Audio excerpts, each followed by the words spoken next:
Hi, everybody. My name is Lakesh Sharma. I'm a soil fertility specialist and soil and water sciences BMP coordinator.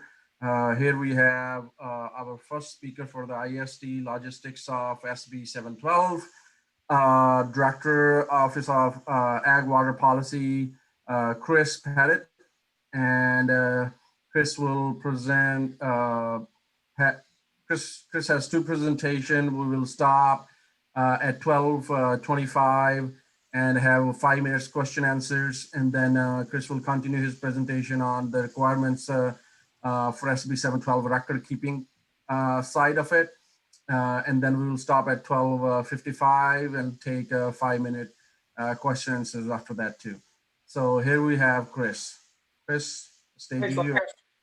Lakesh. Seeing a lot of familiar faces. Hopefully this isn't going to be too much of a redundancy for anybody but the great Michael Dukes, who has seen a lot of this way too many times.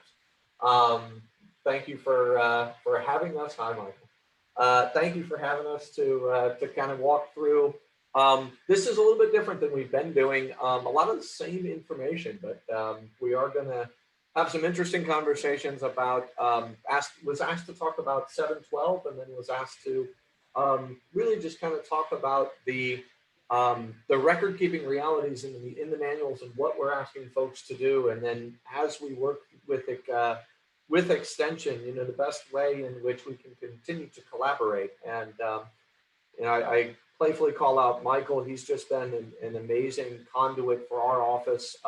We do have a coordination group that Catherine Holland from my office facilitates with Michael, where we are making sure that between our two wonderful organizations, we continue to have open conversation and be able to figure out how, given our dedication to the producers and the agricultural community, how do we continue to have clear outreach and communication to make sure that our regulatory programs continue to be implemented efficiently and effectively, but also to kind of continue to identify where we can be most successful in ensuring the viability of the agricultural community. So I'm going to share the screen now and just start to talk through the presentation and the topics that we're discussing, and just go ahead and let me know if there's any issues that arise. But the initial conversation, and I'm trying to move my slide. I'm sorry. There we go. Initial conversation is really about best management practices and Senate Bill 712, and the bill itself was relatively straightforward, and you'll see the language, but the ramifications of the bill have served to shine a light, I think, on how our program operated, the operation, the Office of Agricultural Water Policy program operated previously. Some of the changes that were made during the 2016 legislative session that were I guess I think it's safe to say inconsistently implemented statewide, and then now some of the new requirements that are driving us to become more efficient in the way that we implement existing and previously mandated programs. So as a reminder, BMPs have a statutory definition. They exist under the purview of the definition in 373, 45, 95 Florida statutes. They are designed to balance production and water resource protection, which is a very fascinating concept. It is a governance concept. It is a determination within that technical and economic feasibility and the needs of the resources in an area where BMAPs, depending upon which one you're looking at, some are showing signs of improvement, some are holding steady, some continue to decline, and we continue to, within a holistic context, look at the health of the resources of the state. So you're talking about, as a reminder, I know everybody knows this very well, but management strategies, tools, practices. You're looking at nutrient management, you're looking at irrigation management, you're looking at water resource management. And the whole idea is to take the drops that are falling into an overflowing bowl and reduce them to the minimum size possible while maintaining the viability of the agricultural industry. They're based on the best science and technology. Thank you to everyone at IFAS that provides us with amazing research to allow us to be effective in what we're doing. They do undergo a technical and economic feasibility analysis. That analysis takes place at the manual level. The way in which we deal with the idiosyncrasies and the uniqueness of individual producers is to deal with that through flexibility that's provided within the manuals, as well as the fact that we are required to provide technical and financial assistance to producers in implementing the applicable BMPs that are determined to be viable for the parcels. So the technical and economic feasibility, just to remind, applies at the manual level, not at the individual enrollment level. The applicable BMPs are confirmed to be properly implemented through IV site visits. And if you are enrolled in the program, you are eligible to seek cost share availability. It is not an entitlement. It is not guaranteed. It is something that we look at the limited resources that the state legislature is, very, I guess, generous, I would suppose is the best word, to provide to us in implementing our programs to provide financial assistance to the producers. What's our role? Very straightforward. We adopt them by rule in Florida Administrative Code. They are a regulatory document. They are supported by cost share. They have to provide assistance, but we also have that role that applicable BMPs are not what a producer wants to do, not what a producer has been doing, not what a producer is being incentivized to do, but those BMPs that are required to balance production with water resource protection based on the commodity being produced on a given parcel that's located in a given realm of water resources in the state of Florida. We do continue to fund significant research to develop new BMPs, improve effectiveness. That can be anything from demonstration projects, a number of things that you're very well familiar with, crop rotations, cover crop.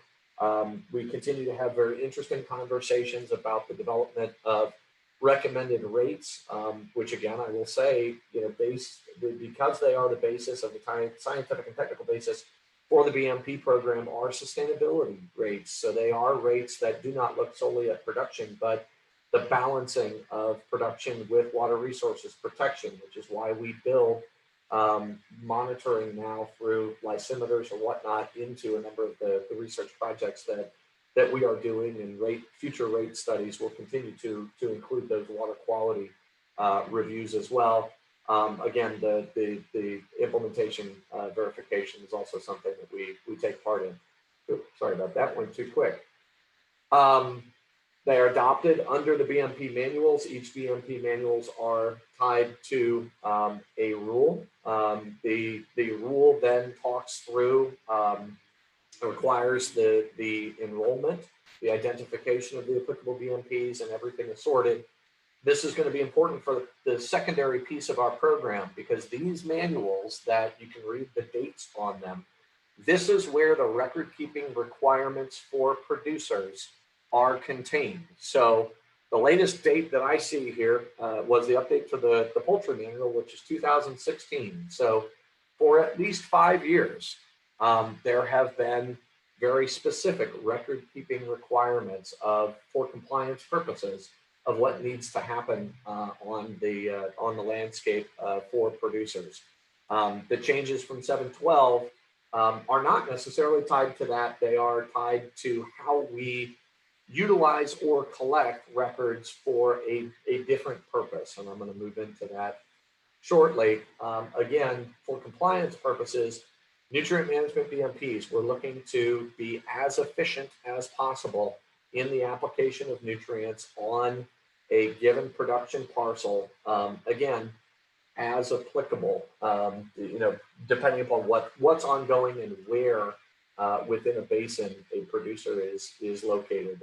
And then we've got the ability to look on the back end at essentially are mitigating BMPs, where we can look at precision fertilization, we can look at variable rate, to make sure that we're getting that 4R concept starting to be put into place, continuing to be put into place. So Senate Bill 712, which is I think what I was supposed to be talking about, but I wanted to lay the predicate. This has been flying around before. Very simply put, the language of the statute says, previously we were required to do implementation verification visits. That dates at least to the 2016 legislation. Before that, they were implementation assessment. So that idea that we are getting out as part of the OAWP regulatory program and meeting with the producers on site to ensure that the BMPs are being implemented. And now the language is properly implemented. So my office, from a policy standpoint, now has to look at proper implementation of the applicable BMPs. Those requirements have been out there for years, and there's been a variety of approaches, on the landscape. This office has done things a little bit differently in the past. As of last year, August of last year, we eliminated the self-reporting, the self-surveys that we were utilizing as an additional tool, so that given our resources, we can focus on implementation verification, as was previously required in 2016 and has now been tightened in the realm of 2020. We took what was a relatively open time frame requirement that was based on resources. We now have a requirement, as you can see on the language of the slide. We have to perform on-site inspections at least every 2 years to ensure that the BMPs are being properly implemented. So every 2 years, anybody that's enrolled in our program has to have a touch from the OAWP staff. The verification has to include a collection and review of the BMP documentation from the previous 2 years. So currently, the manuals require 5 years of records to be kept. We have to, when we're out on site, collect and review. We can collect and review all 5, but we have to collect and review at least 2 years worth of the records and anything else that we need to document that the best management practices are being properly implemented, which means you're following the IFAS recommended rates, or you are, undertaking a combination, kind of a holistic combination of practices that allow you to, receive that presumption of compliance that you're properly implementing BMPs and are therefore, meeting the state water, presumed to be meeting the state water quality standards. That, to us, in terms of the interpretation we have taken in terms of our rulemaking, is the program that previously existed. The manuals have already been in place. They were part of regulations and law, and the requirements that the records be kept were already in place, were requirements of law. This simply speeds up, arguably, because we got additional FTEs, the process through which, and the time frames through which implementation verification site visits occur. The flyout language is the key new piece that we're going to talk about in terms of record keeping for compliance versus the new nutrient application record form that we're going to talk about in the second part of our discussion. Including but not limited to, really interesting language, because arguably we're talking about a subset of the records that were previously required for compliance purposes under the manuals. Nitrogen and phosphorus fertilizer application records, which must be collected and retained. We are now required to take away from the implementation verification site visit a piece of paper or pieces of paper showing the nitrogen and phosphorus application that occurred on the enrolled parcel. That could take a number of different forms, and we'll get into the record keeping in a bit. But at bottom, it means that we have a number of records that were previously required. We have to come up with a way that we are actually taking the nitrogen and phosphorus application records and taking that information and having a record of some sort coming back with us to be utilized as part of data management. Why are we doing the data management? The other section of 712 is we have to provide to the department, in this case, the Department of Environmental Protection, because we're within 403067, we have to provide them information that is obtained pursuant to, this is D3, every 2 years implementation, verification, site visit, collection, and review. So this is interesting. What is information obtained? Well, we only really have to go by, it is a point of interpretation, but we have some guidance in that, the senator that sponsored the bill on the Senate side, as well as the Secretary of DEP, testified in front of committee that this language was intended to have us collect and provide in aggregate the nutrients that are being applied within BMAPs to the department. And the idea is that it's going to be part of the BMAP assessment process, where the knowledge of the amount of nitrogen, the amount of phosphorus that's being applied annually within a basin is just another data point for them to utilize in their assessment of what's going on within a basin. So that is the purpose through which we are to go back, collecting and retaining the nitrogen and phosphorus application records. So to just kind of go through this and summarize, and then we'll kind of go in and bring this in for a landing before we take some questions and then go to the second part of the presentation. We've got an IV site visit that's required for all enrolled producers every 2 years. Now, the nuance to that is we are also stringently increasing enrollment as a result of some language in the Southern Basin Management Action Plans around Lake Okeechobee. Next is going to be IRL. As the BMAPs are updated, we are being tasked with making sure that we, within a year, get everybody enrolled as quickly as we can that we can reach, and then provide DEP with a list of unenrolled producers. So at the same time that we are undertaking year zero starting July 1st of 2020, at the same time that we are undertaking the implementation verification site visits every 2 years, we are also adding new folks as they get enrolled under this enrollment push. The day that those folks are enrolled, a new 2-year time clock starts for them, under which we have to get back out and do an implementation verification site visit for them. So it is an ever increasing workload, and I will be honest in that I firmly believe that we will be back in front of the legislature relatively quickly, asking for additional staff because of the workload requirements to maintain our momentum, particularly when many of the enrollees that are now coming on board are your smaller, less intensive but smaller parcels that are determined to be agriculture under these BMAPs. At the IV visit, documentation is required to be provided from producers. You've got to show that you're properly implementing. That's all existing law that has been in place for years. We then have to collect some subset of that, or a form of a subset of that, for retention, that then has to be able to provide us with information from which we can formulate what we need to be providing and giving to DEP per the requirements of the law, in this case on an annual basis.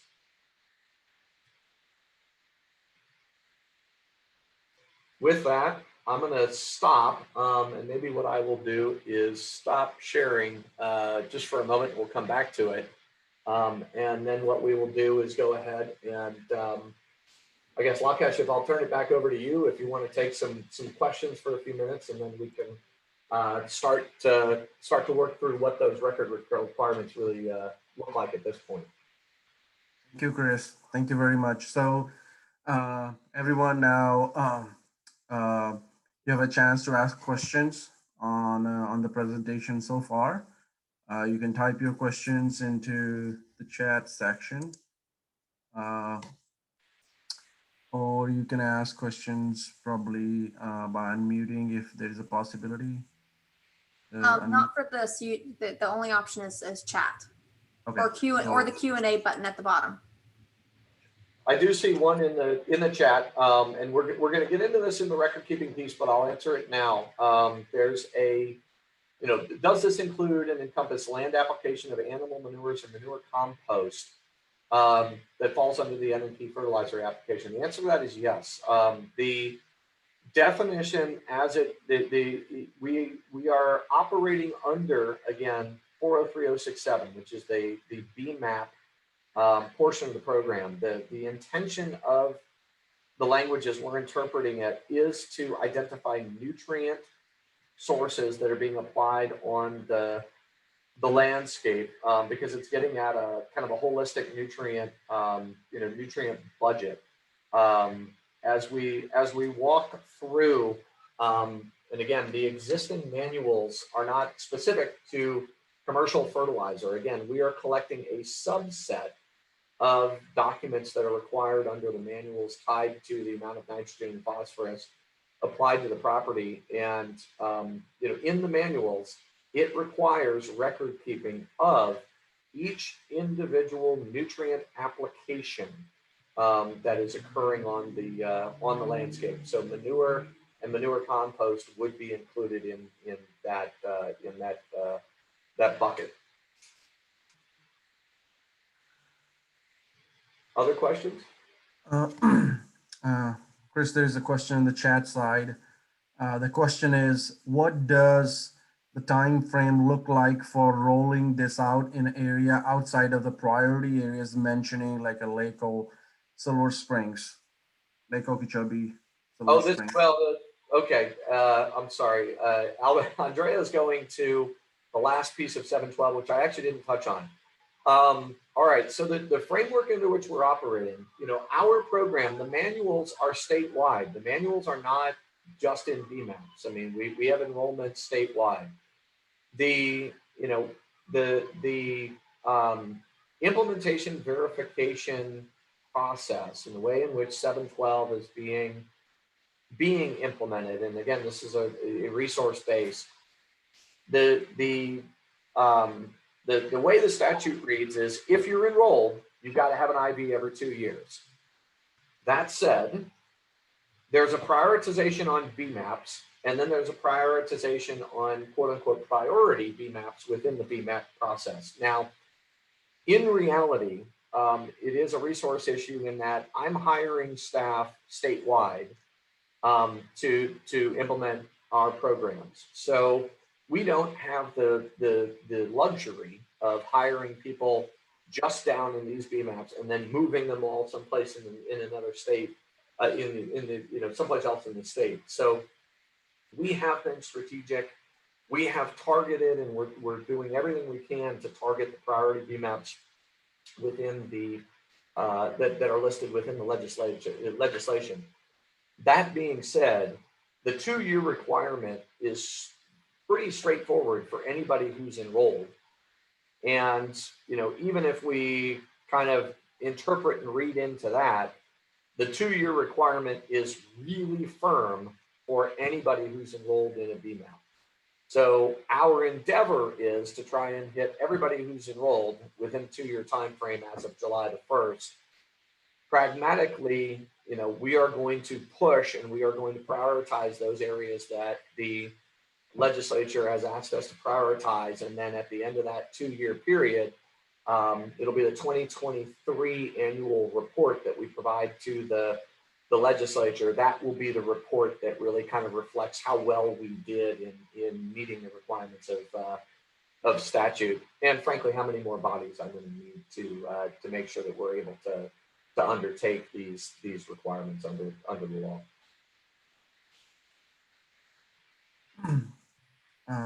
Chris, we have another question from Mark. What happens when a parcel is enrolled under one manual, is temporarily used under a different manual, that is, for example, agronomic used for grazing winter cover crop, pasture used to produce watermelons? What would happen in that case? There's a couple of flexibilities that exist.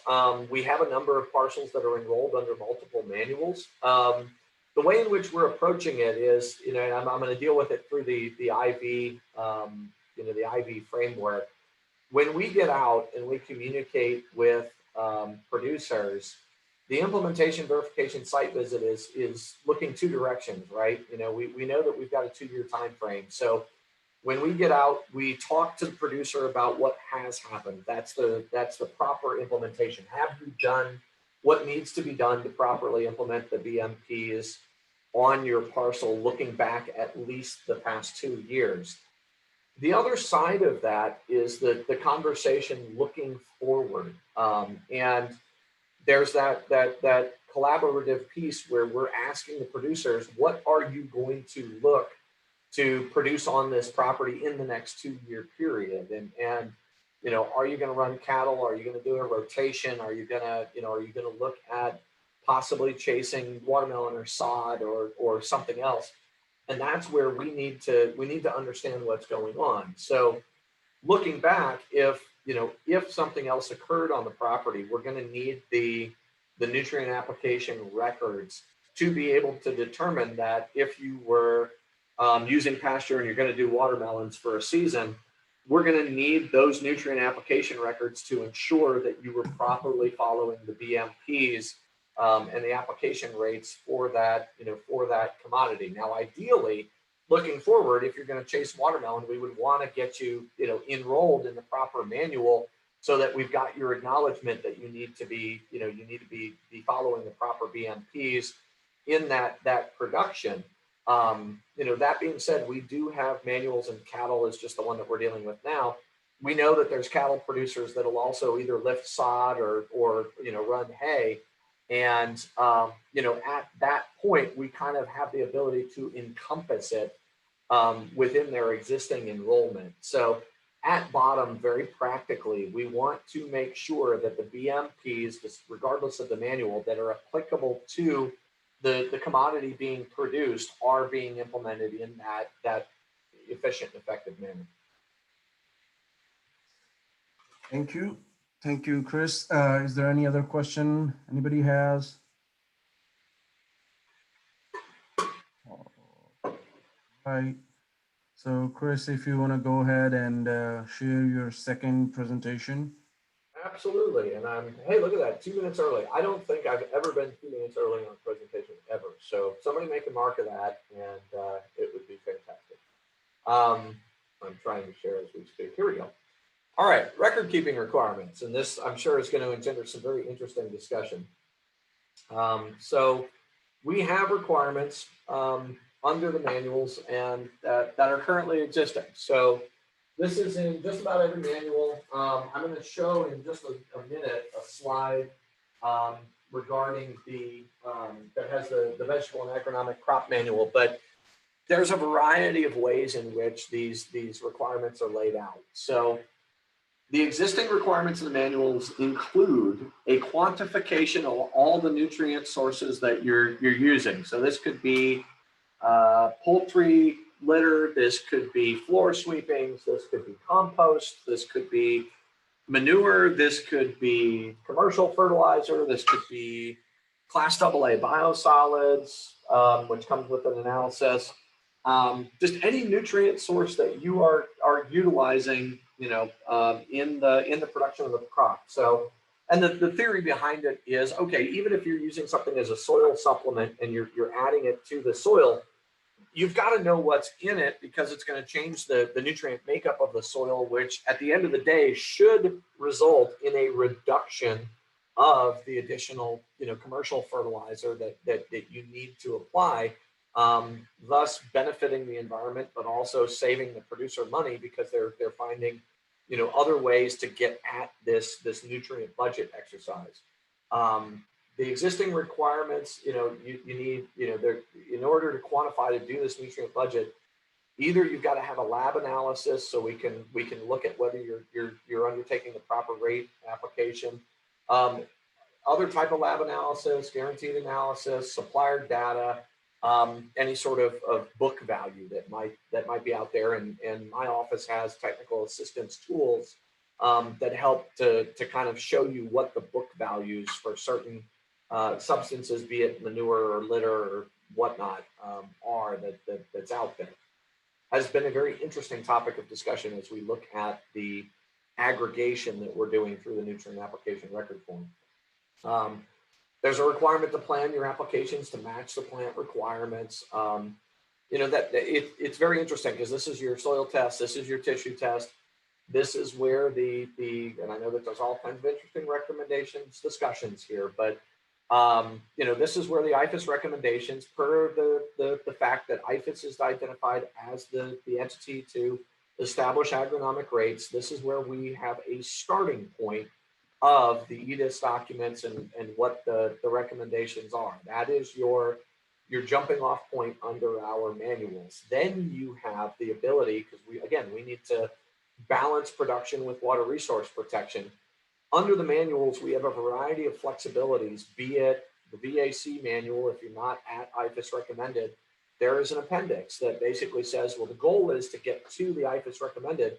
But if you're implementing mitigating BMPs, if you're undertaking precision ag, if you're undertaking this, that, and the other cover, this, that, and the other thing, there's some flexibility. There's flexibility for leaching events. There's flexibility in a variety of forums that are established under the manuals. And then you're required to keep records of the sources with all the associated content, application methods, application rates, location, timing. It's very, very comprehensive. Current record keeping requirements, and again, this is the VAC. In the narrative and in the checklist, you've got to keep records of all nutrient applications that contain NRP. That's comprehensive at all. In the specialty fruit and nut manual, this is expanded upon. It actually says, for compliance purposes, in addition, you've got to keep any rain events. You've got to keep your irrigation. You've got to keep your application method. You've got to keep any number of different additional pieces that make up the holistic analysis of nutrient application, so that we can, again, these were all developed and adopted based on BMP compliance, not necessarily data management and record collection. And I'm going to get to why that's important in just a minute.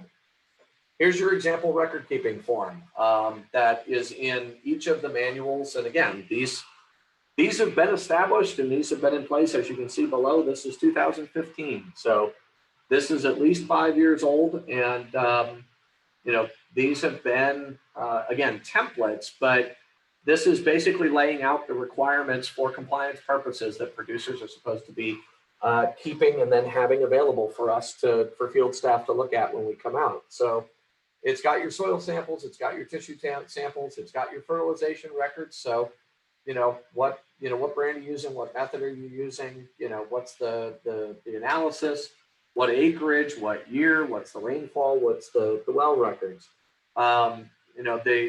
There's additional, this is the first page, additional requirements. Okay, are you using, a compost? Are you using a manure? Are you using, poultry litter, is identified as high in nutrients and utilized as a fertilizer? That's in the narrative of the manual. So, how are you doing that? There is encouragement that producers get analyses on those products that are not, say, commercial fertilizers that have a guaranteed analysis, and it's all at making sure that we're getting the holistic picture in terms of what is happening in terms of nutrient management and efficiency on a parcel. Now, I already had this slide up, but I just wanted to get back into it to again say that we're talking about this third bullet,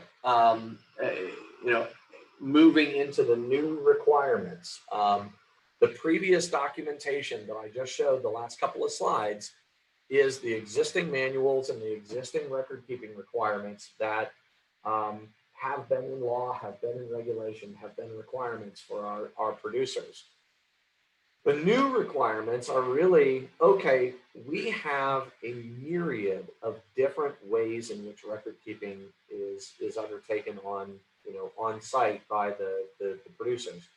Record keeping for cattle operations where you may apply once every 5 years, maybe, are fundamentally different than strawberries or citrus, where you've got record keeping that is highly tuned to the complex and intricate application methods that are utilized to get the nutrients to the commodities. So, what we endeavored to do was say, okay, we have to come up with a way that for data management and informational purposes, we get an idea based on all the existing requirements of what really is happening in terms of nitrogen and phosphorus application and introduction on the landscape. And in order to do that, we need to kind of standardize the way in which we're collecting information. And that information then can be thrown into a database that then we can do our scrub and we can aggregate overall nitrogen and phosphorus application information by manual and commodity acreage within a BMAP, and then provide that to the Department of Environmental Protection as is required by the Senate Bill 712 language. So in the course of doing that, we had many meetings with a number of interested stakeholder groups. We came up with the nutrient application record form, which I will make a joke that I have made numerous times, that everybody is fondly calling this the NARF, which to me is a noise that a cartoon dog makes. So if I'm known for nothing else, as I am the director of this office, I will be known for the NARF. I don't know how I feel about that, but why not? This is the form that we got adopted by the Forms Committee. This is the form that has been utilized in the field since July the 1st, because year zero started July the 1st of 2020. That was when the requirements of 712 went into effect. This is the form that is currently being adopted under the rulemaking that we are undertaking, that I'm also going to touch upon. I know this is record keeping, but I wanted to touch upon the rulemaking as well, so everybody's aware of it and how this is being incorporated into, by reference, into our regulations in the Office of Agricultural Water Policy. So we are looking at the notice of intent, the NOI number under which a producer is enrolled. We are looking at the month and the year in which the nutrient applications occur. What we've done is back out from each individual application, because this is supposed to be an efficient process that leads to the aggregation of nitrogen and phosphorus on the site. We actually are out asking for comments. We are looking at aggregating a little bit further and doing it, if folks want to and have records that say they're buying fertilizer or buying whatever, purchasing nutrients for or getting nutrients for application on a seasonal basis in aggregate, and then you're growing peanuts over, say, a 3-month growing season. As long as you have the underlying records, we are looking at the ability to say on this form, say January through April of 2020, I am growing feed corn or I am growing peanuts under the VAC manual. What we would do is do a single line for pounds of nitrogen, pounds of phosphorus, and crop acres fertilized, but we would still indicate the growing season under which that production occurred. So application month, possibility to aggregate, application year. The reason why the year is important, when we report data in aggregate to DEP, we do it on a calendar year basis. So we've got to report calendar year 2018, 100,000 acres of production under the VAC manual within whatever BMAP. So we need the application year so that we can do our data queries within our database. What manual are you enrolled in?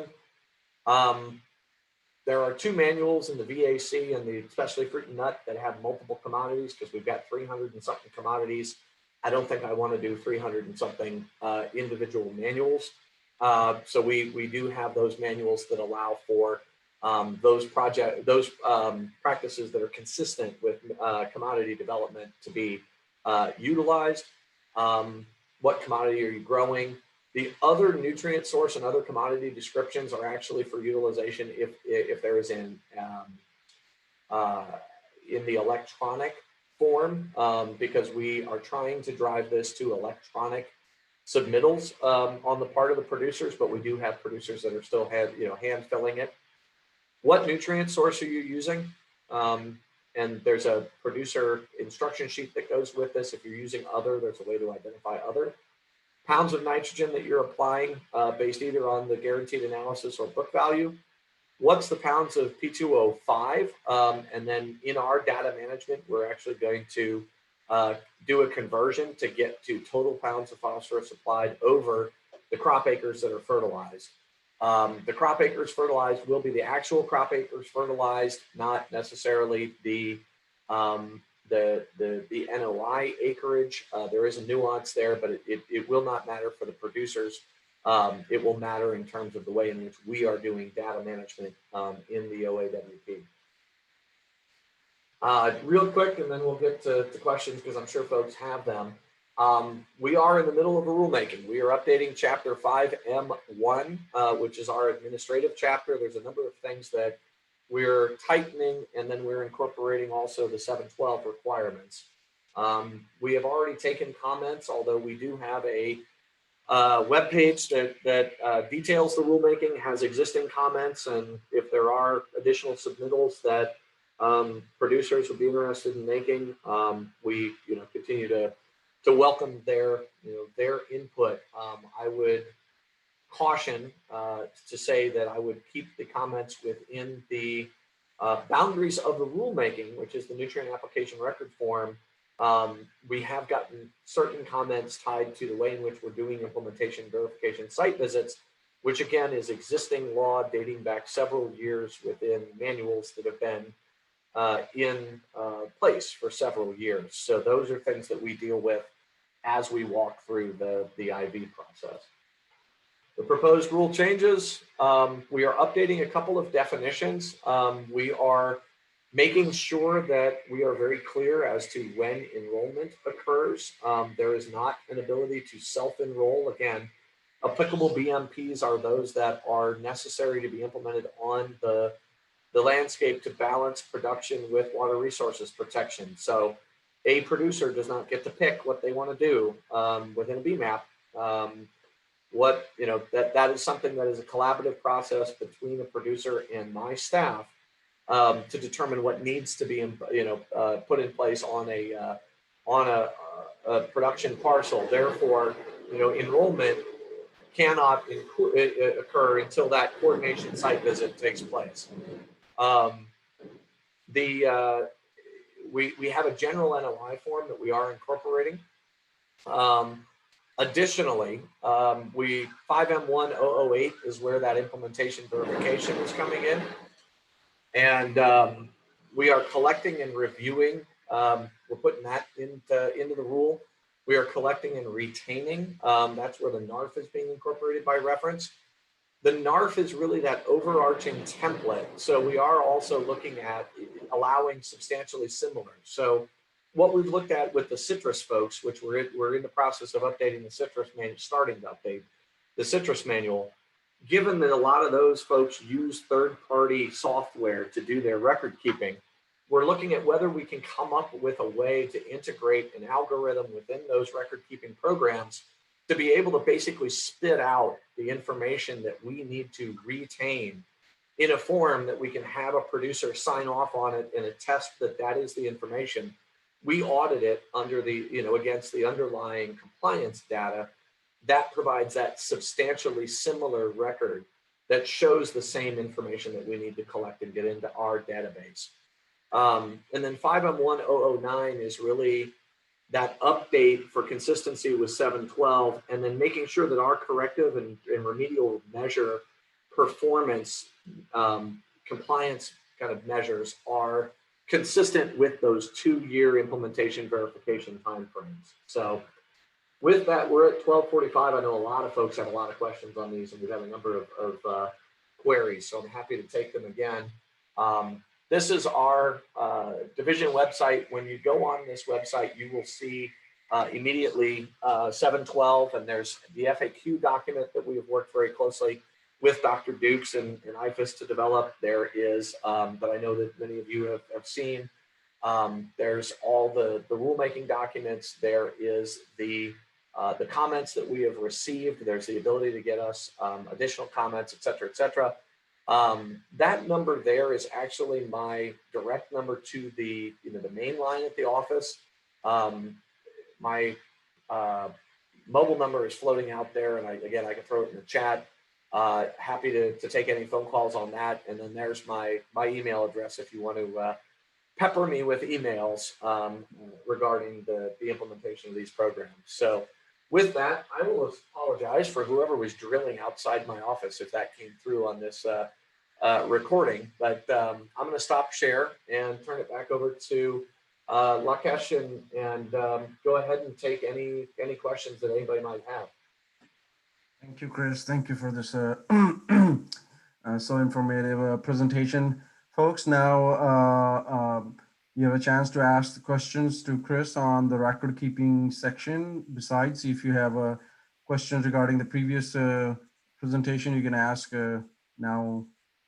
That would be fine.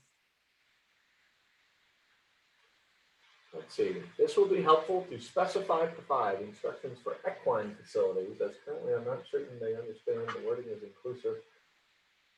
Yeah. Equine is going to be very, very challenging, not only for this, but for a couple of other reasons. One of the things that we're finding, I'll use Rainbow Springs as an example. Cumulative impacts have become a very interesting question in that traditionally, the program has been focused, and the priority for a long time was to lock in intensive use or intensive production, any of your nurseries, any of your say U-picks, any of the intensive production, and then anything that's irrigated and anything over 50 acres. Through the southern BMAPs and through other pieces, we are now rapidly having to deal with what is considered agriculture under a BMAP. And for those that know me, I come from Palm Beach County. I come from the Wellington area of the world where we had a lot of equestrian activity. Rainbow Springs is another great example. You get into very interesting scenarios where folks are on an individual basis. They're happy to argue that they need the bona fide, the Greenbelt exemption, but then when we come out and talk to them, say under the OAWP programs, they're happy to tell you that they're simply a rural homestead.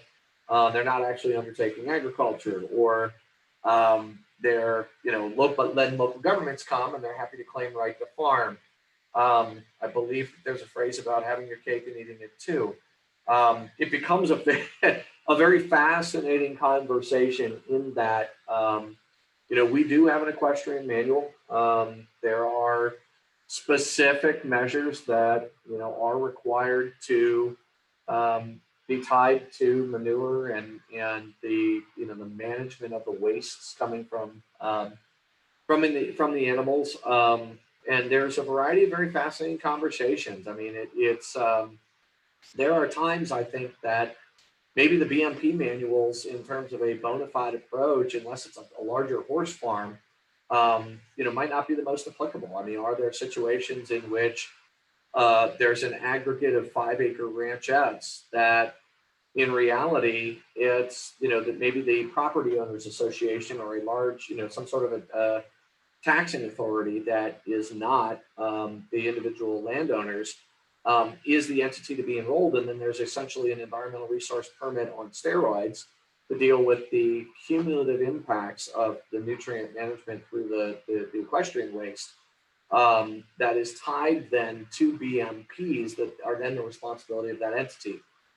That doesn't work real well with existing law. So we've got a lot of very fascinating things that need to be discussed. And again, at the same time, I know Catherine Campbell is starting to look at urban agriculture and some of the continuing to look at urban agriculture and some of those challenges. So that what you're doing is being very, that question is very, very prescient as to new, emerging policy discussions that are going to need to be had as to where the BMP programs are most effective versus where we're really going to be challenged dealing with the cumulative impacts of much smaller scale, either hobby farms or rural residences or rural homesteads, which, I mean, I'll tell you, it's going to become a pretty interesting and probably pretty dicey policy conversation because it implicates not only my programs, but DEP, the water management districts, the property appraisers, and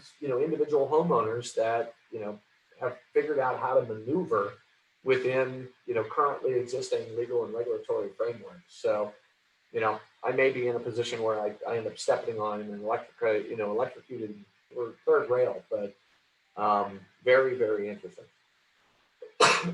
Just saw another comment come through. Cumulative impacts are important. Yes, absolutely. And again, I'm very open about this, so I appreciate the discussion. Lakesh, is there any program in place to help producers keep records properly? Lakesh, you mind if I ask you to kind of hop off mute and provide a little bit of additional context on that question? So the question means, is there any program within FDAX or Office of Ag Water Policy? Are there any personal trained that could help growers if they do not have a good record keeping scenarios or logistics that needed to do that? Is there any trainings or some kind of other help is needed available from your department? I actually think that's a really interesting question. I mean, we are developing and continue to. It's and we're trying to not let the perfect be the enemy of the good, but we are trying to develop a technical assistance tool that will provide, electronic record keeping that will allow for producers to essentially, take their receipts and all the underlying, records that they're getting for production purposes and input them into record keeping that will not only make it easier in terms of and more efficient and quicker for compliance purposes, but also ultimately, hopefully, will result in the ability to then aggregate and produce that substantially similar or simply transfer and input directly through algorithms into the nutrient application record form. We're not there yet because there's a lot of underlying complications, but we are continuing to work on it. Now, outside of that, we are also having a number of conversations with some of the third-party software providers that already are providing the records frameworks for producers. We are working with them. I think they probably see a market opportunity. I think they may be knocking my building down. I'm sorry. They're very anxious. I think they see a market opportunity, so they're working with us to expand their programs. In terms of our collaborative relationship between us and IFAS, pending resources, I do think that there may be, and I'm sure Dr. Dukes is making notes, and I'll mention this to Catherine Holland, there may be a program training something that we may be able to make available and work with extension folks to be able to provide to the producers to help continue to acclimate them to this process. I think it's something that definitely bears fruit. I will tell you that we will be doing, we're in the process of working with our communications folks to do 2.5 to 5 minute videos on what is enrollment, what is an IV, what is record keeping, what is required. But I'm not sure that's necessarily going to go as in depth as maybe we would like to have in terms of the question that you asked. So, and I just saw Dr. Dukes has noted the point. So I appreciate your wisdom and guidance, sir. Any other questions that are out there?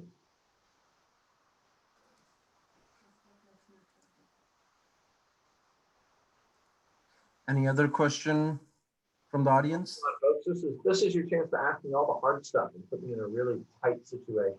So give me your best question, or else Michael's going to have to pull out his canned list of questions.